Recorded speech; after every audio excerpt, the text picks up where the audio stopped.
এক মানুষ আছে বাজান নামাজ কোনোদিন বাজান পড়ে না, মাথা হলো বড় বড় জ্বর, পরনে হলো বাজান সালার সর, এরপরে বাজান হাতে হলো বালা, আর গলায় হলো পুতির মালা।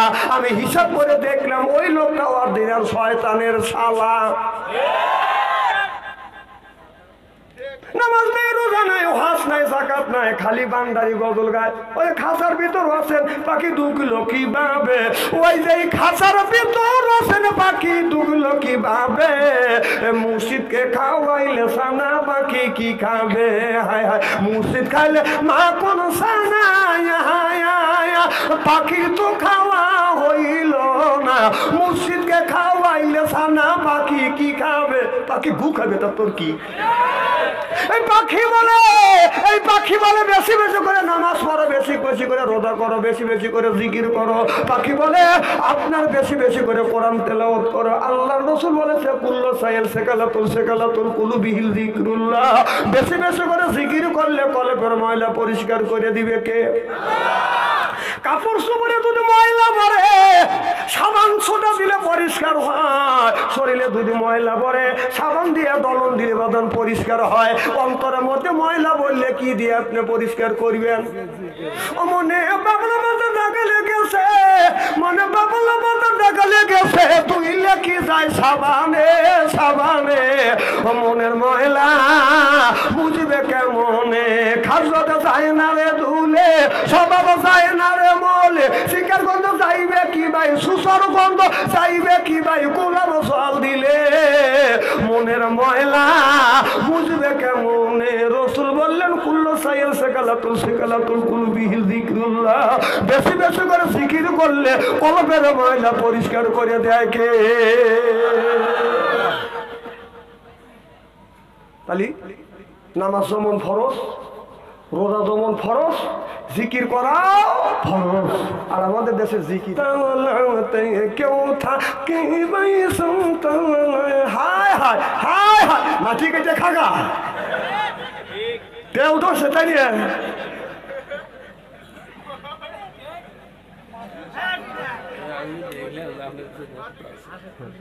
খুব কি খারাপ লাগতেছে নাকি? আচ্ছা এই দেখেন এদিক টাকা চেহারা কি একবারে খারাপ নাকি? শোনেন, আলেম যতই কালো হোক তার চেহারার দিকে চা থাকলে সগিরে গুনা মাফ করে দেয় কে? এদিন আমি যতই কালো হোক চেহারার দিকে চা থাকবেন, সগিরে গুনা আল্লাহ মাফ করে দিন। যেরকম সুবহানাল্লাহ। আর চেহারাদের মালিক কে?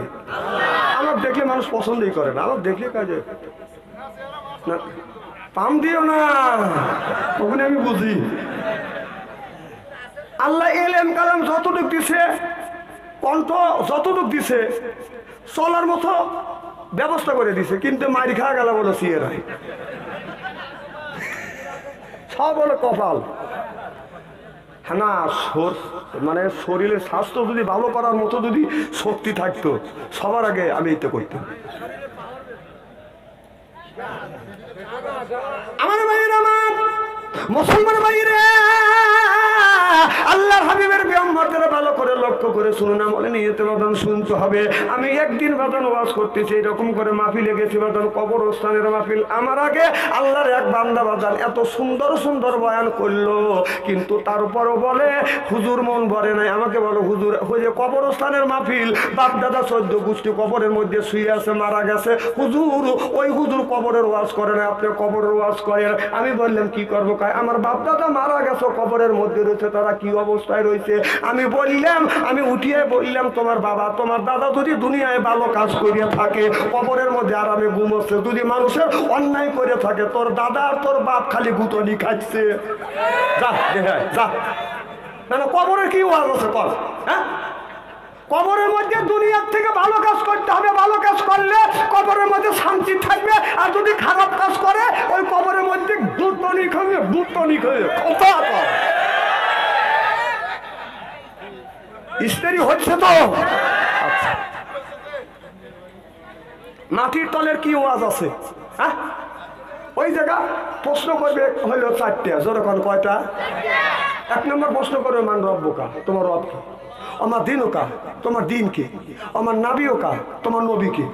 যদি বলেন দিন হলো রব মানে আল্লাহ, দিন হলো ইসলাম, নেতা মোহাম্মদুর রাসূলুল্লাহ সাল্লাল্লাহু আলাইহি ওয়াসাল্লাম। ফেরেশতারা বলবে এইটা তোমরা কোথায় পাইছো? মানুষ তখন বলবে কোরআনে পাইছি। সুবহানাল্লাহ, একটু জোরে তো। তাহলে প্রশ্ন করবে কয়টা? এই তো এই প্রশ্ন। দুনিয়া যদি ভালো কাজ করে থাকি তাহলে সব রিপোর্ট আমাদের পক্ষে আসবে, আর যদি দুনিয়া খারাপ কাজ করে থাকি গুতো নিঃশ্বাস নেই। বিশ্বাস যদি না হয় মরিয়া দেখেন, মরিয়া দেখেন কি অবস্থা হয়। আমার ভাইয়ের, আমার মুসলমান ভাইয়ের, আল্লাহর হাবিবের উম্মতেরা, হযরত আবু বকর সিদ্দিক রাদিয়াল্লাহু তাআলা আনহু যখন ছোট্ট ছিলেন তখন অবাদান সে মুসলমান হন নাই। ছোট্ট যখন ছিলেন বাবা সাথে নিয়ে আপনার মূর্তির কাছে যা বলতেছে, বাবা এই যে দেখতেছ 10 তলা মূর্তি আছে, এর কাছে যদি খাবার চাই এই লোকটা কিন্তু খাবার দিবে।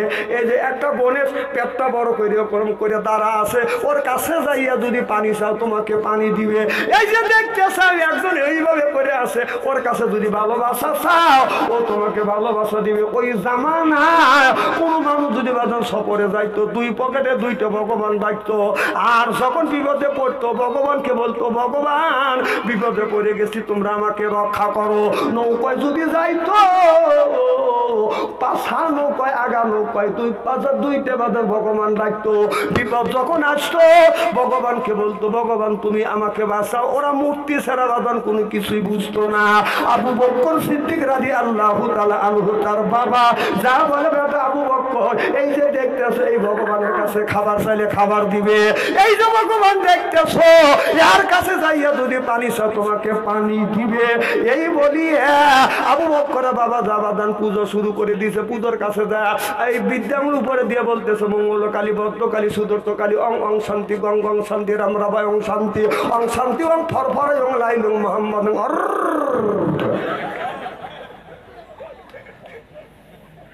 ওর বাপ তো পুজো করতেছি। এবার আবু বকর এসে বলে, ভগবান ক্ষুধা লাগছে খাবার দাও। ভগবান কথাও কয় না, গাঢ় বুড়ায় না, চোখের পলকে ফেলে না, এরকম চা রয়েছে। যা তুই চা থাকিস কে? তোর কাছে খাবার চাইলাম। বাবা বলছে তোর কাছে খাবার পাথর। কথা কয় না। আমার কথা কি বুঝতেছে? সব হাদিসের কথা। এই যে কথাটা বলতেছি আপনারা হাসতেছেন, এই হাসির মধ্যে সোয়াব আছে। সুবহানাল্লাহ।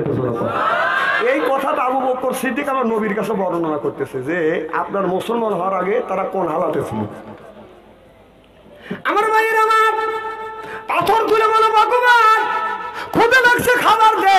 ভগবান যখন খাবার দেয় না, কথাও কয় না, নড়াচড়া করে না।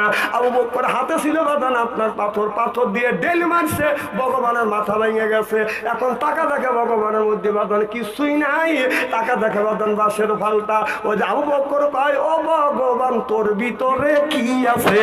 বাঁশের ফালটা কাইটে কাইটে ওর ভিতরে ঢুকাইছে। আমার পাথরটা লইয়া ও যে পেট বাড়ি করে আছে, যা বলতেছো তোর পেটের মধ্যে কি কি খাইছস? আমার পানি পিপাসা লাগছে, আমাকে পানি দে। তোর বড় ভগবান আমার কাছে, আমি তার কাছে খাবার ছিলাম, আমারে খাবার দেয় না, তোর কাছে পানি চাচ্ছি। বাবা বলছে পানি চাইলে তুই পানি দিবি, কথাও পায় না, পানিও দেয় না। ওই ভগবানের পেটের মধ্যে যখন বাদান পাথর দিয়ে গুঁতো মারছে, গরুর খ্যার বাদান বাড়া পড়ছে। আবু বকর কয়, ও ভগবান তোর পেটের মধ্যে খ্যার আছে, গরুর খ্যার আনিয়া তোমার পেটের মধ্যে ঢুকাইছে। আবু বকর কয়, ও ভগবান তোর ভিতরে কি আছে? এই বলিয়ে ওই যে 10 তালা এরকম করে আছে, পাথর তুলে মারছে, ফাটাস একটা শব্দ হইছে মূর্তির। ওই জায়গা বাদান একটা আওয়াজ হয়ে গেছে। এখন কি হইলো কি হলো? আইসে দেখে ভগবানের পাও নাই, মাথাও নাই, চলো নাই, হাতও নাই। এবার আবু বকরের বাবা আবু বকর হাত ধরে টেনে বাড়িতে নিয়ে গেল। আবু বকর মায়ের কাছে যাইয়া বলে, এই যে দেখো তোমার ছেলে কি করছে, সব ভগবানকে পাথর মাইরে একেবারে রক্ত রোধী করছে। ছেলে যখন ভালো কাজ করে মার কাছে যা কয় যে দেখো আমার সন্তান কত ভালো কাজ করছে, আমার সন্তান কত ভালো। আর যদি ছেলে যদি অন্যায় করে মার কাছে ধরে নিয়ে দেখ তোর ছেলে কি করছে, কথা কয় না। ভালো কাজ করলে কয় আমার ছেলে দেখো কত সুন্দর কাজ করছে, আর যদি ছেলে অন্যায় করে কয় দেখ তোর ছেলের কি কি অন্যায় করছে। এর মানে হলো তোর পেটের দোষ, তাহলে তোর যদি ওর বড় যদি পেটের দোষ হয় তোর ওইটার দোষ। এখন তো ঠিক করবি। না না খুব খারাপ লাগতেছে নাকি? আপনার কথাকে আমি অবাস্তব বলতেছি নাকি? কোরআন হাদিস দিয়ে বর্তমান প্রেক্ষাপট মিলে কথা বলি শুধু আপনাদের বাঁচানোর জন্য। মানলে তাল গাছ, না মানলে নারকেল গাছও না। মানা না মানা আপনাদের ব্যাপার। আর তার বর্তমান যে শুরু হয়েছে, যুবকদের ইমান ধরে রাখা কঠিন হয়ে গেছে। একটা যুবকের বয়স 10 বছর, মেয়ের বয়স 10 বছর, তার হাতে স্ক্রিন টাচ মোবাইল দিয়েছে বাবা। স্ক্রিন টাচ মোবাইল দিয়ে তিনটে ছেলের হাতে টাচ ফোন দিছে, দিয়ে মসজিদের আগার কাতারে যা নামাজ পড়ে বলতেছে আল্লাহ তুমি আমাকে মাফ করে দেবো।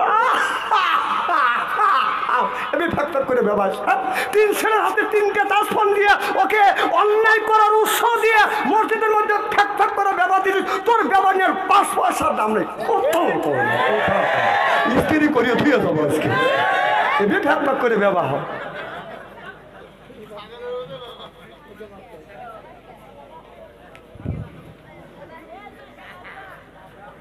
রাগ করতেছেন মনে হয় জানেন?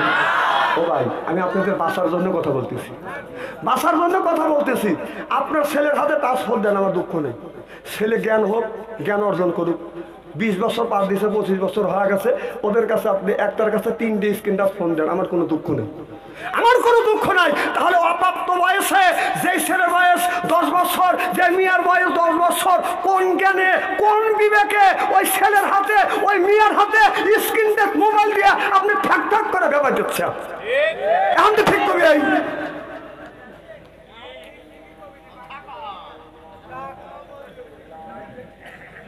বাবা এই মানুষকে জান্নাতে নেওয়ার জন্য, জান্নাতে যাওয়া খুব সহজ যদি অন্যায় কাজ ছেড়ে দেয়। জাহান্নামে নেওয়ার জন্য একটা স্ক্রিন টাচ মোবাইলই যথেষ্ট। এদের রাস্তা দিয়ে আসলেন, যুবক ছেলেরা এক জায়গা বসে নাকি, কেউ 3 হাত কেউ 4 হাত ফাঁকে বসে বসে একা একা এরকম করে মোনাজাত করতেছে। কি করতেছে ওরা?